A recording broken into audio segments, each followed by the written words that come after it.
Esa. Que Dios bendiga, hermano, es una bendición. Buenos días, sea bienvenido a la iglesia. Póngase cómodo en esta mañana porque vamos a gozarnos con la palabra de Dios. Así que permítame se lo voy a acomodar por acá.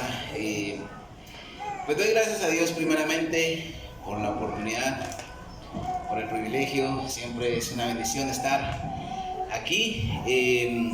Le doy gracias a mi pastor, estoy orando mucho por él, por ese dolor que le ha estado tocando, que le ha estado agarrando. Sigamos orando por él para que Dios haga un milagro completo y que esté bien antes de salir a ese viaje que tiene que hacer. En esta mañana vamos a abrir nuestra Biblia en el libro de Hebreos 7.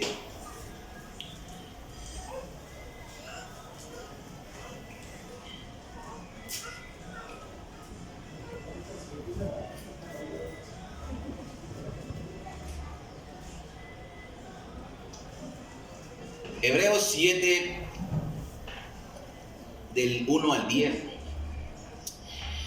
Hace años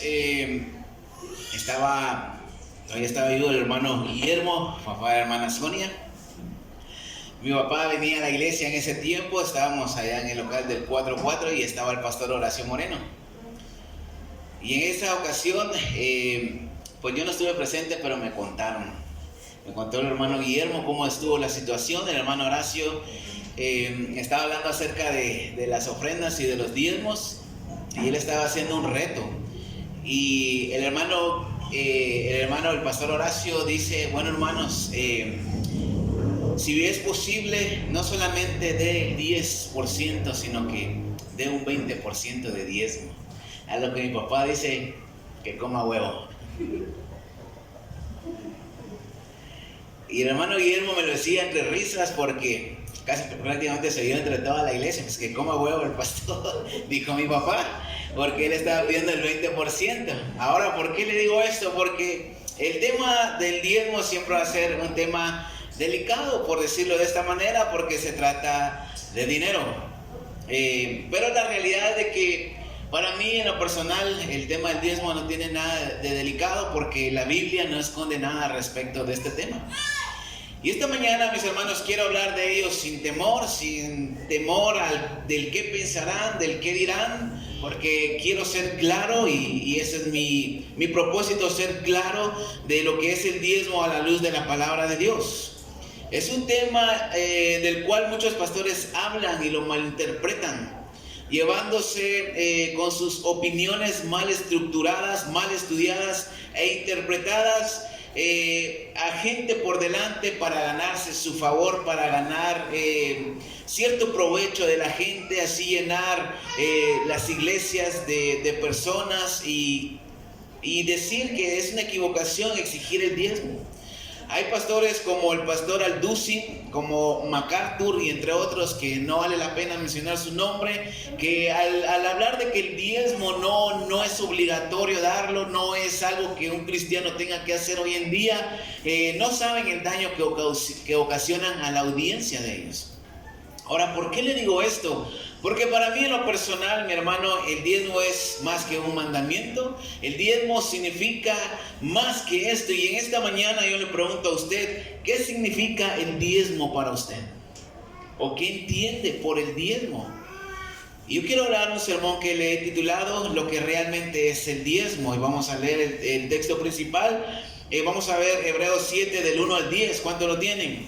Voy a leer la traducción Nueva Biblia Vida y dice de la siguiente manera: Melquisedec era rey de la ciudad de Salem y sacerdote del Dios Altísimo. Cuando Abraham regresó de derrotar a varios reyes, Melquisedec le salió al encuentro y lo bendijo. Entonces Abraham tomó una 10ª parte del botín de guerra y se lo entregó. El nombre de Melquisedec quiere decir rey de justicia. Es además rey de paz, porque era rey de Salem. Y Salem quiere decir paz. Nada se sabe acerca de Melquisedec, quienes hayan sido sus padres, su padre o su madre, o sus otros antepasados. No se sabe dónde nació ni dónde murió. Así, es semejante al Hijo de Dios y es sacerdote para siempre. Vean ustedes lo grande que era Melquisedec. Aún Abraham, el patriarca, le entregó una 10ª parte de todo el botín. De acuerdo con la ley, los sacerdotes levitas recibían el diezmo de sus hermanos que también son descendientes de Abraham.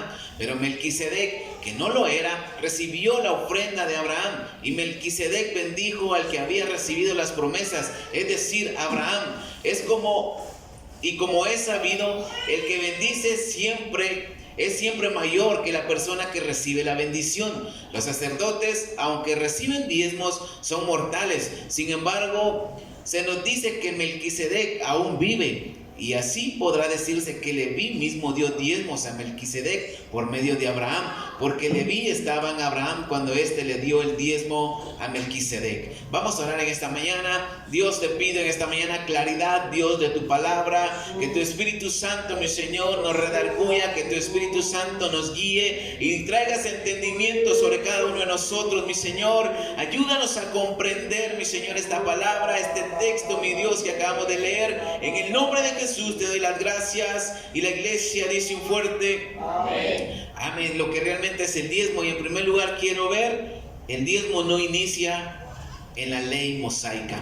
Ahora esto es muy importante saberlo, mis hermanos, porque muchos cristianos hoy en día cuestionan que el diezmo ya no es vigente, porque el diezmo es algo del antiguo pacto, era algo establecido bajo la ley mosaica y era para el pueblo de Israel. Ahora, esta gente que dice esto ignora y pasa por alto este detalle, un detalle muy importante que ellos realmente quizás no lo notan. Lo que sí concuerdo con ellos es de que los diezmos según la ley de Dios eran para Israel de manera obligatoria, como un tributo o un impuesto, por decirlo así. Así como hoy en día nosotros pagamos impuestos que según son para el gobierno y los usan en beneficio del país. Lo importante es que nosotros lo hacemos. Ahora, de Deuteronomio 14 del 22 al 23 dice: cada año deberán entregarle a Dios la 10ª parte de todo lo que ustedes cosechen y produzcan. No fallen ni una sola vez. Entregarán la 10ª parte del grano que cosechen, la 10ª parte del vino y el aceite que preparen. También le darán a Dios todas las primeras crías que hayan tenido sus vacas y sus ovejas.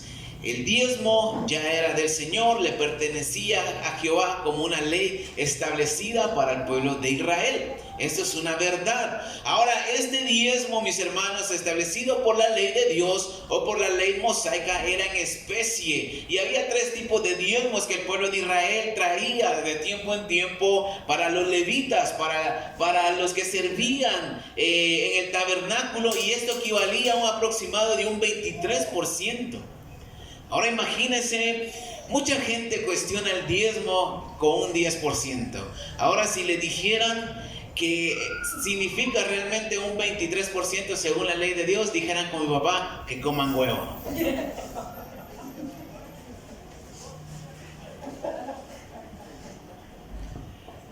Ahora, esto es la ley de Dios, la ley mosaica para el pueblo de Israel. Y le pregunto, ¿esto va dirigido para nosotros o fue escrito para nosotros netamente? ¿Estamos bajo la ley mosaica nosotros? Y la respuesta, mis hermanos, es no. Por lo tanto, de esta manera no estamos obligados a diezmar, como lo hacía el pueblo de Israel. No tiene nada que ver esto con nosotros. Ahora quiero que me ponga atención para que no se me confunda. No estoy cuestionando el diezmo, ni tampoco le estoy diciendo ya no del diezmo. Solamente le estoy dejando en claro y haciéndole ver cuál es la razón por la que muchos cristianos y pastores cuestionan el diezmo establecido por la ley de Dios. El diezmo que Dios había establecido en su ley. Ahora le decía, hay un punto muy importante, que esta gente que dice que el diezmo no lo debemos de dar hoy en día, que ellos no quieren ver o no han visto, quizás por ignorancia cuestionan el diezmo, o quizás porque tienen una mente cerrada o simplemente no han investigado bien en la palabra de Dios, que el diezmo no inicia en la ley de Dios.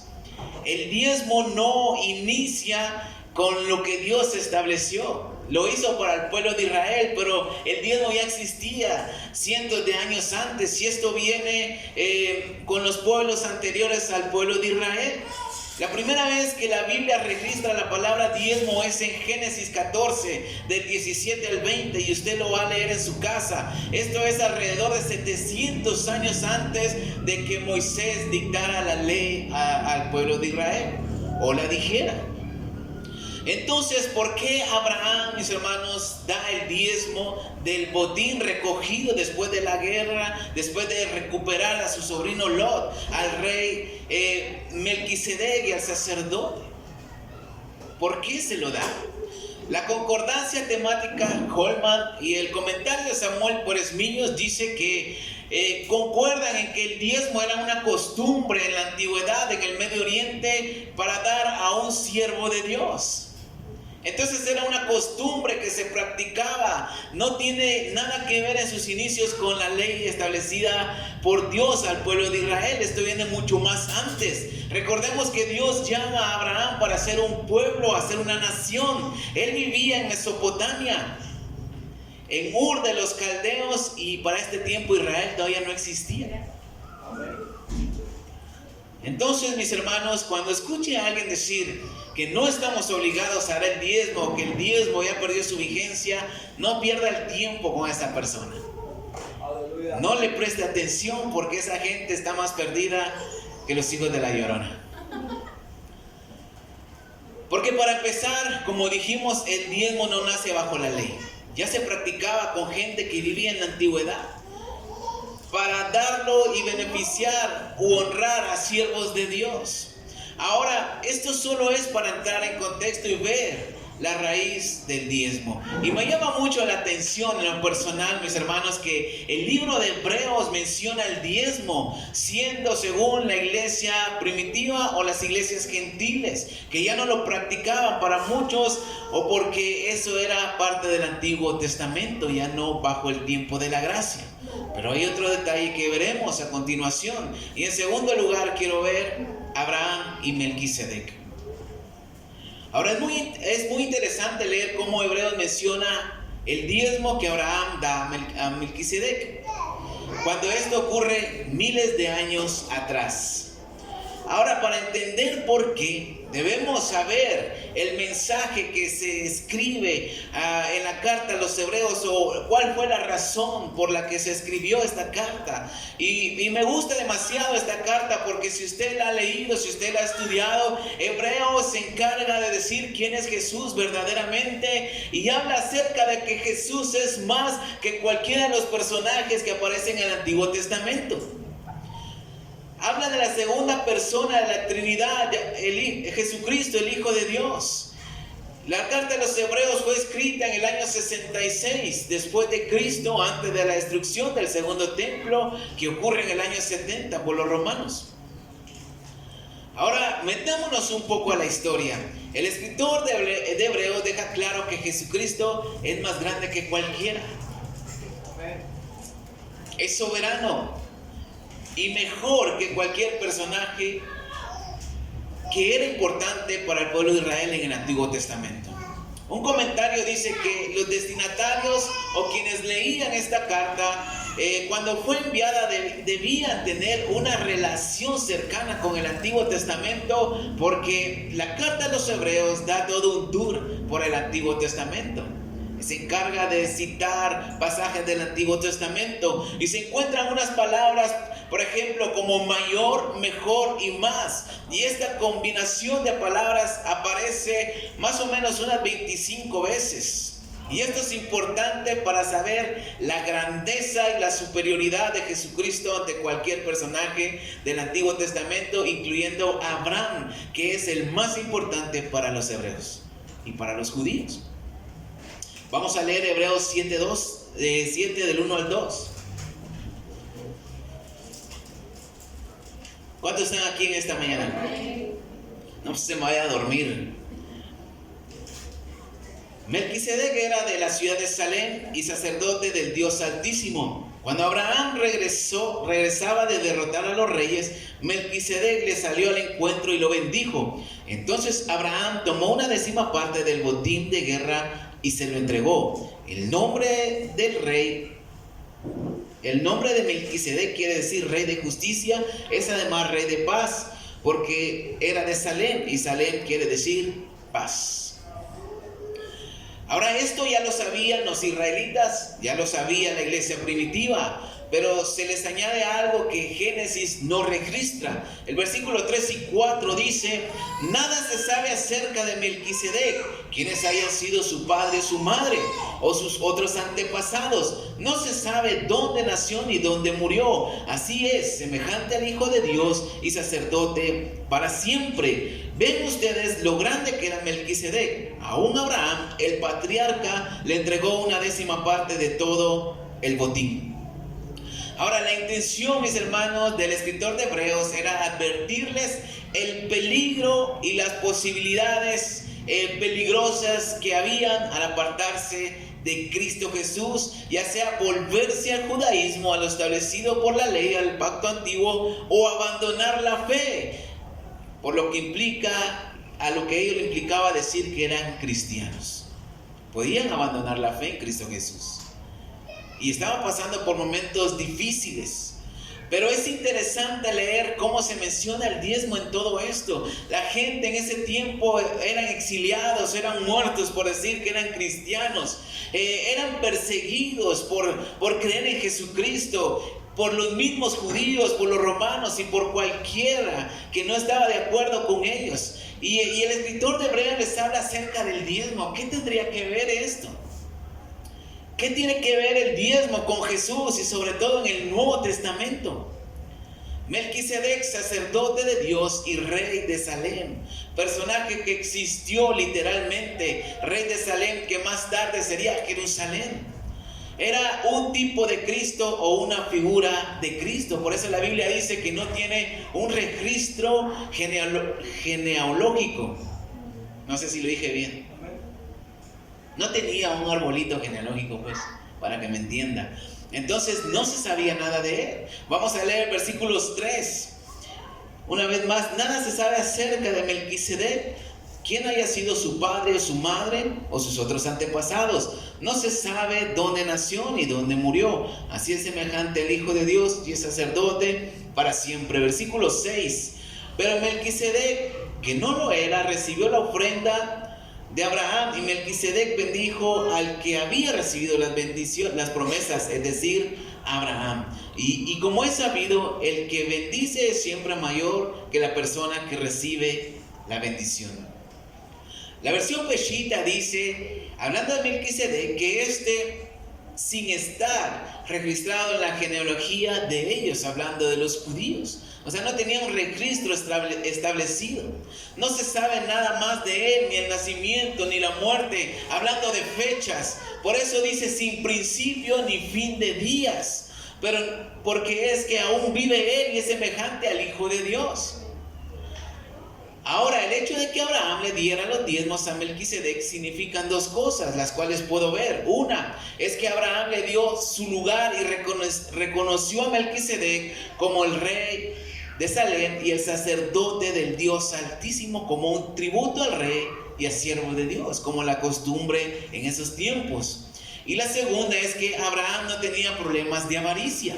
Era un botín, era un tesoro valioso, pero no escatimó sabiendo a quién lo daba, y sobre todo le dio las primicias. Ahora, Abraham no fue el único que habló de Melquisedec, también lo hizo David. Y le voy a leer el Salmo 110 del 1 al 4 y dice: así dijo el Señor a mi Señor, siéntate a mi derecha hasta que humille a tus enemigos, poniéndolos por estrado de tus pies. El Señor establecerá tu trono en Sión. Establecerá tu trono en Sión para que gobiernes desde ahí sobre tus enemigos. Cuando vayas a la guerra, tu pueblo te apoyará gustoso. Tu traje de guerra será un traje de gala y tus fuerzas se renovarán día tras día como el rocío de la mañana. El Señor ha jurado y no cambiará su voto. Tú eres sacerdote eternamente como Melquisedec. David hablaba acerca de Jesús como su Señor. Ahora esto es muy interesante porque Dios ya había prometido un rey mesiánico de la tribu de Judá, de la descendencia de David. Génesis 49:10 dice: el cetro estará en las manos de Judá y el bastón de gobernante estará en sus pies hasta que llegue el rey por excelencia a quienes todos los pueblos obedecerán. Segunda Samuel 7:16, hablando del pacto de Dios con David, dice: tu dinastía y tu reino gozará de mi favor, de modo que tu trono será establecido para siempre. Y no habla meramente de David, sino de Jesús. ¿Cuántos dicen amén? Amén. El Salmo 2, 7 y 8 dice: su elegido responde: yo revelaré los eternos propósitos de Dios, pues el Señor me ha dicho: tú eres mi hijo, hoy mismo te he concebido, pídeme y te daré como herencia todas las naciones del mundo, tuyos son los confines de la tierra. Ahora, un comentario dice que el Salmo tiene esta perspectiva de un reinado universal de la casa de David y mira hacia el futuro cuando reine el Mesías davídico. Es más, tal hazaña solo puede lograrla un gobernante que sea más que un simple mortal. Ahora, Jesús viene de la tribu de Judá, el Mesías prometido a la casa de David, el ungido de Dios. ¿Cuánto lo entienden? Que es más que Abraham, que es más que Moisés, más que David, más que Adán, incluso más que Melquisedec, más que el mismo Aarón. Ahora, ¿por qué según el orden de Melquisedec?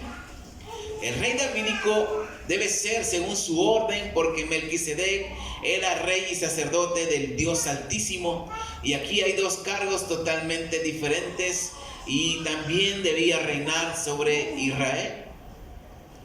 Ahora, el sacerdocio no tenía nada que ver con Judá, nunca se menciona nada. Ningún rey era sacerdote, como lo menciona la Biblia. Vamos a leer Hebreos 7,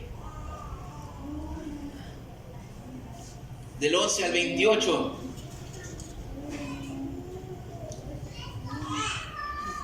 El pueblo de Israel recibió la ley bajo el sacerdocio levítico. Si esos sacerdotes podían hacernos perfectos, ¿por qué entonces envió Dios a Cristo como sacerdote de la clase de Melquisedec en vez de enviar a otro de la clase de Aarón? Ya que se cambió el tipo de sacerdote, Dios tenía que transformar la ley. Cristo no pertenecía a la tribu sacerdotal de Leví, sino a la de Judá, tribu que no había sido escogida para el sacerdocio.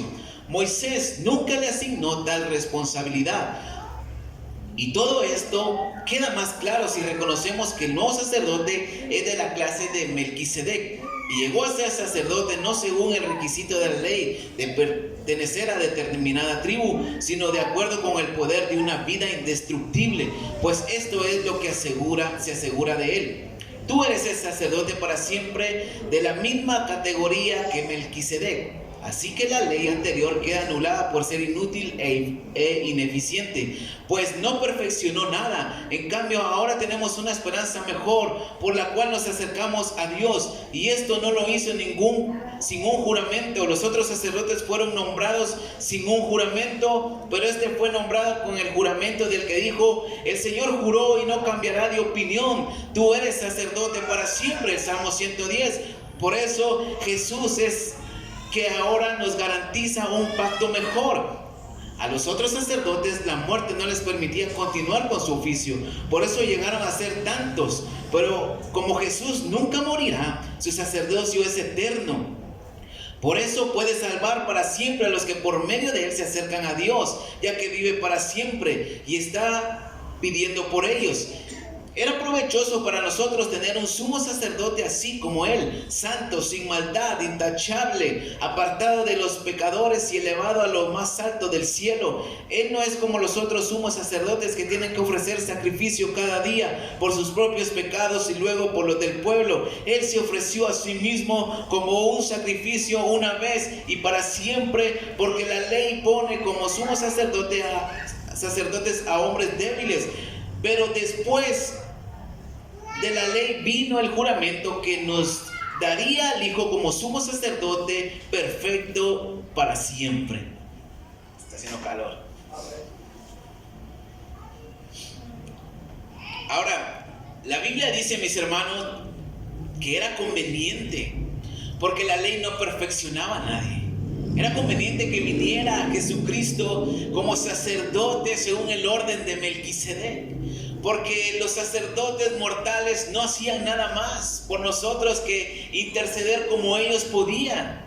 Y ellos morían, y por eso la Biblia dice que se registraron tantos, pero Jesucristo vino una vez y Él no ofreció un sacrificio por nosotros, sino que se ofreció Él mismo. Él dio su vida para que pudiéramos tener una vez más esa reconciliación con Jesucristo, y no solo una vez, sino que para siempre, dice la Biblia. Por eso era conveniente, y ahora Él está a la diestra del Padre intercediendo a cada uno de nosotros, y el que se acerca a Dios por medio de Él recibe la salvación por medio de la fe. Ahora, esto es muy interesante ver cómo el escritor de Hebreos menciona esto en el capítulo 7 a Melquisedec y Abraham. Entonces, si Jesús es sumo sacerdote y rey para siempre, a Él le debemos lo que somos, la salvación que tenemos, la vida eterna que nos espera. Y ahora la pregunta es, ¿por qué cuestionar el diezmo si Jesucristo nos ha dado todo? Aleluya. ¿Por qué decir o preguntar si el diezmo es vigente o no, si ya tenemos la salvación por medio de Cristo? Como sumo sacerdote, según la ley, tenía derecho a recibir el diezmo, y el diezmo, siendo como un tributo, se le tiene que dar al rey, y Jesús es el Rey de Reyes y Señor de señores. Por donde le busque, el diezmo sirve para honrar a Jesús como lo que es. Pero como dije anteriormente, y alguien dijo esto y lo mencionó, Dios o Jesús no necesita el dinero, y cuando lo damos, no se lo damos a Él directamente. Jesús no viene acá a la hora de recoger la ofrenda y viene y se encarna una vez más y dice, bueno, hagan una fila y me entregan sus diezmos cada uno. No lo hace de esta manera, ¿verdad? Jesús no viene y lo recibe personalmente, pero cuando usted y yo diezmamos, mis hermanos, lo estamos haciendo para la obra de Dios, para que esto siga adelante, y lo estamos dando a las personas que están al servicio de Dios, para tener un lugar donde alabar a Dios, para poder llevar el evangelio a otras personas. Además, si usted está dando el diezmo, no es para el pastor, como mucha gente lo cree. La gente dice es que te agarran de tonto porque das tu dinero para que el pastor se haga rico. Y yo no lo creo, porque el pastor no se ha hecho rico. Es gente que no tiene claro lo que significa diezmar y de cómo se utiliza el diezmo. Ahora, con esto mucha gente puede tener argumentos válidos para no diezmar. Pero quiero dejar algo bien en claro. El diezmo no es obligación darlo. No estamos bajo la ley. Mucha gente agarra el diezmo establecido por Dios en la ley, pero se equivocan porque el diezmo no nació allí. Y además ese diezmo establecido en la ley era para el pueblo de Israel. Y eso nos desobliga de darlo. Y muchos tendrían razón y argumentos válidos, pero el diezmo es mucho más que una ley establecida. Y esto es lo que quiero llegar. La acción, en tercer lugar, la acción de Abraham nos deja el ejemplo. Y vamos a leer una vez más el texto principal. Hebreos 7 del 1 al 9. Melquisedec era rey de la ciudad de Salem y sacerdote del Dios Altísimo. Cuando Abraham regresaba de derrotar a varios reyes, Melquisedec le salió al encuentro y lo bendijo. Entonces Abraham tomó una 10ª parte del botín de guerra y se lo entregó. El nombre Melquisedec quiere decir rey de justicia. Es además rey de paz porque era rey de Salem, y Salem quiere decir paz. Nada se sabe acerca de Melquisedec, quiénes hayan sido su padre, su madre o sus otros antepasados. No se sabe nada dónde nació ni dónde murió. Así es semejante al Hijo de Dios y sacerdote para siempre. Vean ustedes lo grande que era Melquisedec. Aún Abraham, el patriarca, le entregó una 10ª parte de todo el botín. De acuerdo con la ley, los sacerdotes levitas reciben el diezmo de sus hermanos, que también son descendientes de Abraham. Pero Melquisedec, que no lo era, recibió una ofrenda de Abraham. Y Melquisedec bendijo al que había recibido las promesas, es decir, Abraham. Y como es sabido, el que bendice es mayor que las personas que reciben la bendición. Los sacerdotes, aunque reciben diezmos, son mortales. Sin embargo, se nos dice que Melquisedec aún vive. Y así podría decirse que Leví mismo dio diezmos a Melquisedec por medio de Abraham. porque Leví estaba en Abraham cuando éste le dio los diezmos a Melquisedec. Cuando Abraham entrega el diezmo a Melquisedec, que era un tipo de Cristo, era algo simbólico del Señor Jesús, cuando él hace esta acción, abre una puerta que nadie puede cerrar. Esto incluso nos beneficia cuando nosotros repetimos esta acción. Para empezar, ya sabemos que el diezmo no nació bajo la ley. Abraham le dio su lugar a Melquisedec como rey y sacerdote de Dios. Charles Swindoll dice en su libro de Abraham: no tenemos indicios que Abraham y Melquisedec se hubieran conocido una vez anteriormente, ni que se volvieron a ver. Abraham no era ciudadano de ninguna ciudad y definitivamente no tenía la protección de ningún rey. Ninguna ley de Dios exigía que él diera un regalo a Melquisedec. Sin embargo, Abraham dio la 10ª parte del botín que había recuperado. Le dio una ofrenda no al rey de Salem como tal, sino a Dios a través de Melquisedec en su capacidad de sacerdote. Esta era la acción de un hombre modesto que le dio el mérito de la victoria al Señor. Ahora este comentario me gusta y estoy de acuerdo. Cuando Dios llama a Abraham, la Biblia dice que él obedece por fe. Dios promete que sería una gran descendencia.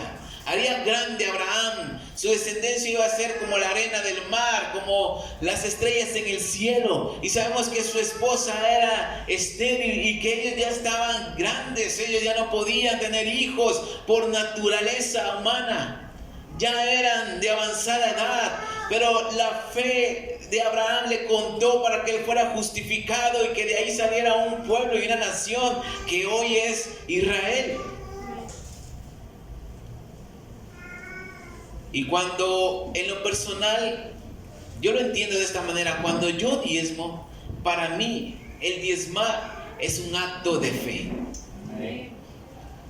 Hebreos 7, 6 y 7 dice: pero Melquisedec, que no lo era, recibió la ofrenda de Abraham, y Melquisedec bendijo al que había recibido las promesas, es decir, Abraham. Y como es sabido, el que bendice es siempre mayor que la persona que recibe la bendición. Al que tenía las promesas, o sea, Abraham. Dios prometió a Abraham una descendencia grande y que en él serían benditas todas las familias de la tierra. Esto lo dice en Génesis 12, del 1 al 3. El Señor le dijo a Abraham: deja tu tierra, tus familiares y la casa de tu padre y vete a la región que yo te voy a mostrar. Te voy a convertir en una nación muy grande, te voy a bendecir y te haré un hombre muy famoso. Serás de bendición para muchas personas, y a los que te bendigan yo los bendeciré, pero a quienes te maldigan yo los maldeciré. Por medio de ti yo bendeciré a todos los pueblos del mundo. Y esta era una promesa establecida por Dios, y sin embargo Abraham sigue haciendo actos de fe que nos bendicen, y uno de ellos es el diezmo que le da a Melquisedec. Ahora los judíos, los israelitas o hebreos, como usted quiera llamarlos, eran bendecidos y son bendecidos por causa de Abraham, porque ellos son el pueblo escogido de Dios por medio de la promesa a Abraham. Y las promesas de Dios que Dios dio a Abraham, prácticamente él no las vio del todo, ni las vivió, sino que simplemente él vio la promesa de su hijo. Y el pueblo en sí, generación tras generación, quizás sí fue viviendo la promesa que Dios le hizo a Abraham y de todos sus beneficios hasta el día de hoy. Por eso los fariseos, mis hermanos, se llenaban la boca en decir: es que nosotros somos descendientes de Abraham, porque para ellos Abraham es lo máximo, para ellos Abraham es el enlace de Dios y ellos, porque era el patriarca.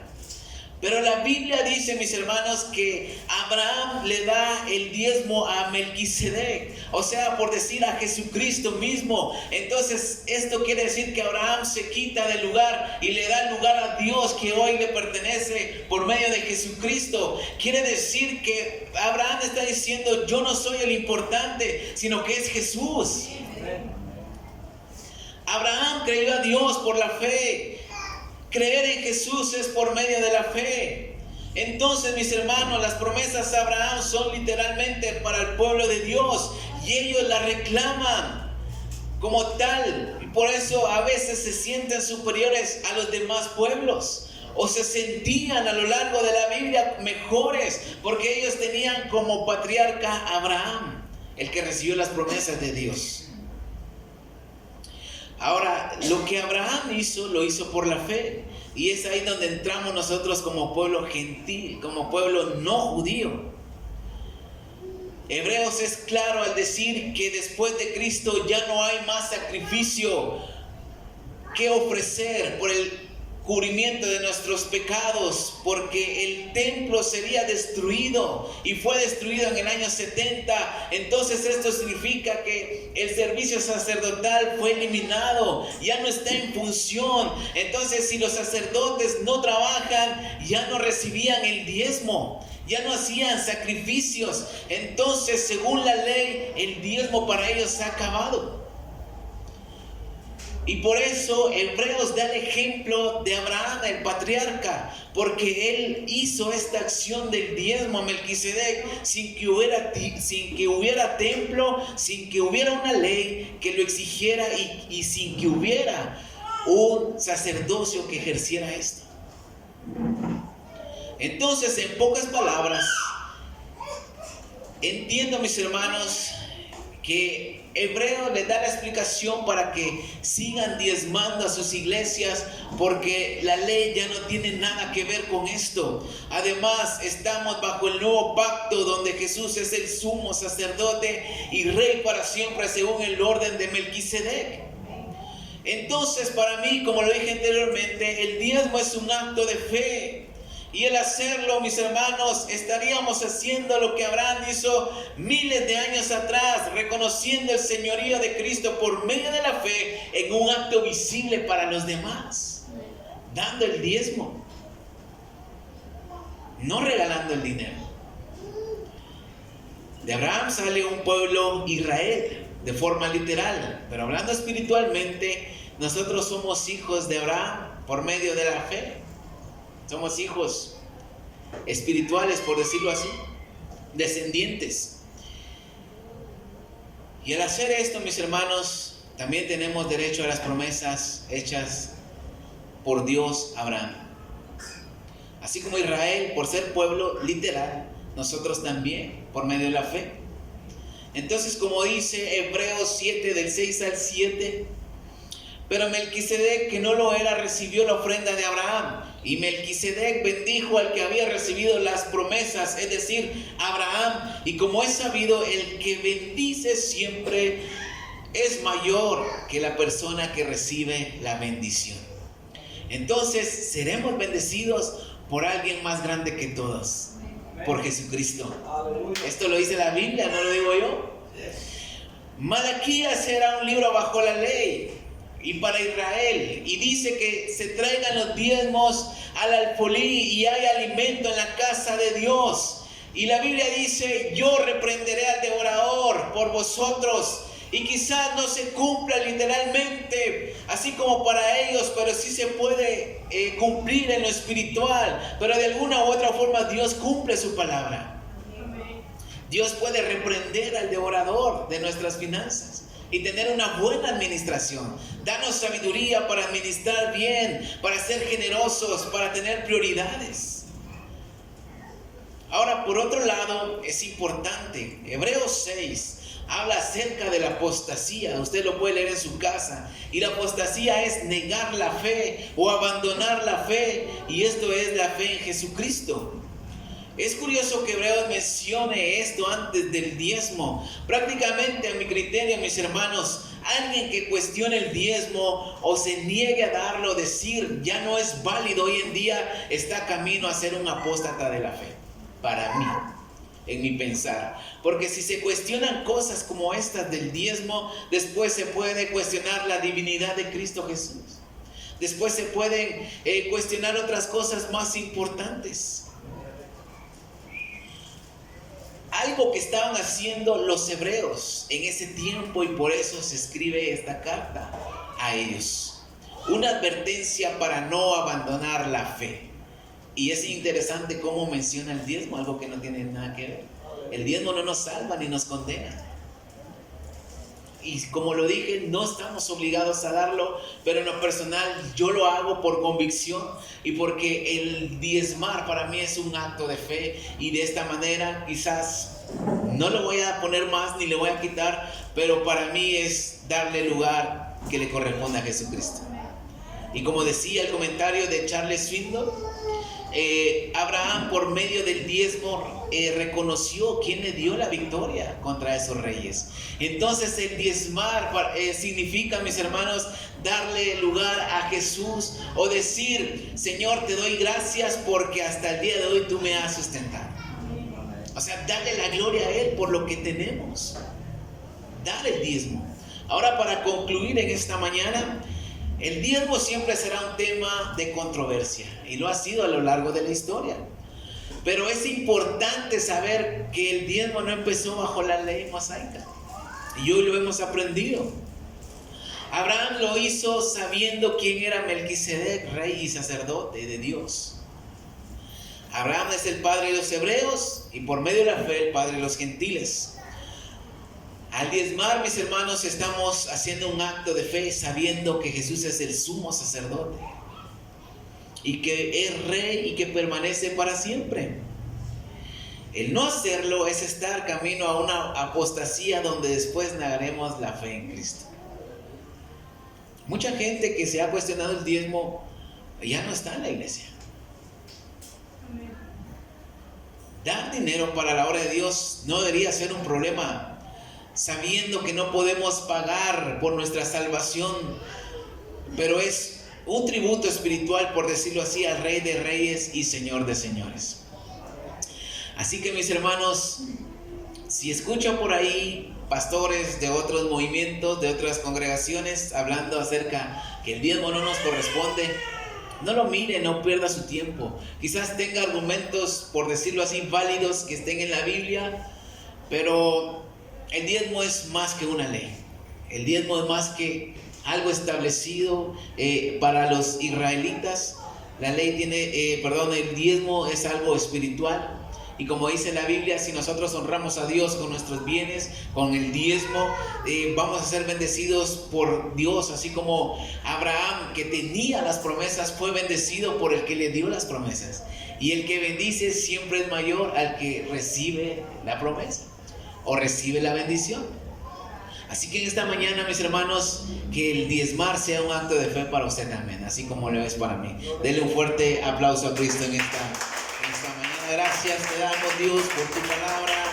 Te doy gracias por traer comprensión de tu palabra de Hebreos 7. En nombre de Jesús yo te alabo y te bendigo, Señor.